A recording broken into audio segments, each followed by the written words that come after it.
कालीमा टेक्ने लौरो समाउने महाबाङ्गो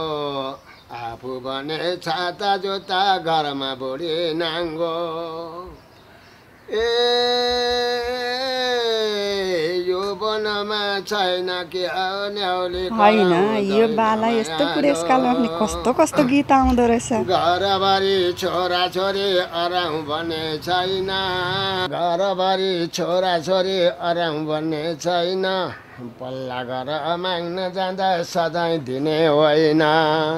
नमस्ते बुवा नमस्ते आरामै हुनुहुन्छ होला नि मैले यतिकै अनि सधैँ गनगने लो आरे त बस नानी बस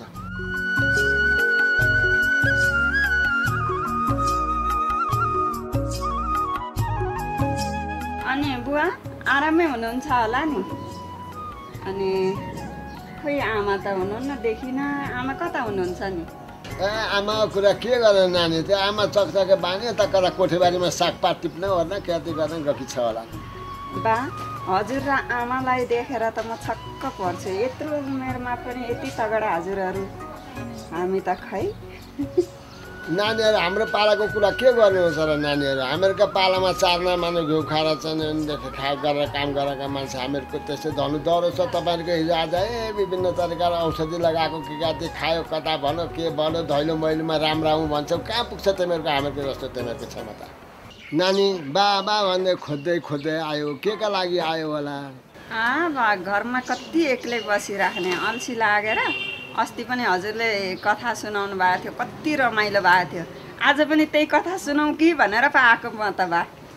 हो नानी मेरो कथा त्यति साह्रो मन पर्यो म आज अर्को फेरि नयाँ कथा सुनाउँछु ल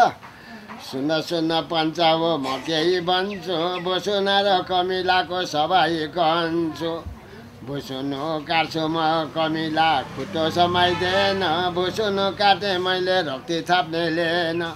भुसुनु काटेँ मैले तिनदानी बोसो खाने खेर म बाघीले पछाडिदियो चोसो भुसुनु काटेँ मैले तिनदानी मासु भुसुना कि आमाका सहस्रासु है बुवा यो त मैले बुझ्दै बुझिनँ अलिक राम्रोसँगले बुझाइदिनुहोस् न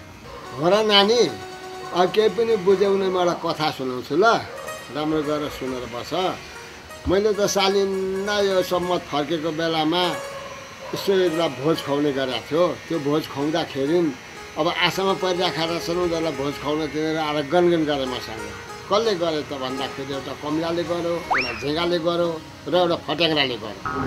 अब भोजै खुवाउनुपर्छ भनेर खुवाउनुपर्छ भने अब भोज खुवाउनको लागि खोज्दै गएको 3 वर्षमा छिपिएको चाहिँ एउटा भुसुनाको भाले भेट्यो त्यो भुसुना भाले ल्याएँ भुसुना भाले त ल्याएँ तर उसका खुट्टा दराएर छन् त्यो छट्टै काट्नलाई छिन्दैन होला भनेर कमिलालाई बोलाएँ मैले अब कमिला आइज है अब मासु खान तिमीहरू भरे आउँछौ पनि तर खुट्टो समाइदिए म भुसुनु काट्छु भनेर कमिलो बोलाएँ कमिलो अलि ढिलो आयो ढिलो आएर कमिलाले खुट्टो समायो अब भुसुनु काट्न त यताउता गरेर काटिहाल्यो रगत थाप्ने भाँडोले भनेको ल्याउन बिर्सेछ रगत चाहिँ भनेको तपाईँको भुइँभरि कति हो कति पोखरी भयो भुसुनाको रगत तैपनि अब जाओस् खेर भनेर भुसुनालाई अब काटेर मासु खाने भने यताउता गर्न भनेर त्यो मच्छरलाई बोलाएँ मच्छरले आएर भाग लगाउँदा गर्दै भरे तपाईँको मासु त कति भयो मासु भयो कति भनेदेखि 2-0 त्यहाँसम्म पुगिसक्यो उतापट्टि अब त हिसाब गरे भनेर चाहिँ एउटा फट्याङ्ग्रो बोलाएको थियो त्यो फट्याङ्ग्राले हिसाब गर्दै भरे कसो गर्दाखेरि तौलिएर जाँदाखेरि बोसो भएछ 3 दार्नी भुसुनाको अब के गर्ने अब को खान्छौ त मासु भनेर यताउता गरेर सबै मान्छेलाई कराउँदै गर्दाखेरि त्यो बिचरा त्यो भुसुना कि आमालाई साह्रै चित्त दुखेछ छोरो काटिदियो भनेर मासु थुप्रो भएको बेला त मासु देखेर भुसुनाका त आमाका आँखाबाट आँसुका भरेर आँसु चुहिएछ उतापट्टि 3 दार्नी बोसो भइराखेको रहेछ अब ककलले खाए के गरे कसो गरे केही पनि भएन भरे त अब कता भडङभुडुङ्ग त्यो फट्याङ्ग्रो उफ्रेर जाँदाखेरि हतियारसँग कता गयो तुलो कता गयो हरिसाब कता भयो खाने खानामा केही पनि भएन बसारेसँग यति लामो चोसो क्या 3 दार्नी बोसो भएको पनि खाना चाहिँ चोसो पसारे हे बुवा यो पनि कथा हो र यो त सानो केटाकेटीलाई सुनाउने कथा भइगयो नि तिमीहरू पनि त सानो सानो त हो नि, यस्तै कथा सुन्ने उमेरै हो तिमीहरूको अनि। ए बुवा आज कति राम्रो राम्रो कथा सुनाउनुहुन्छ भनेर आएको त कस्तो कथा सुनाउनु भएको, यस्तो कथा पनि सुनाएर मैले त के बुझिनँ, म लागेँ बुवा।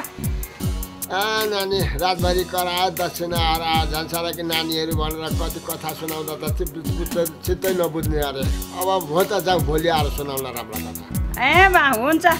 भोलि किन म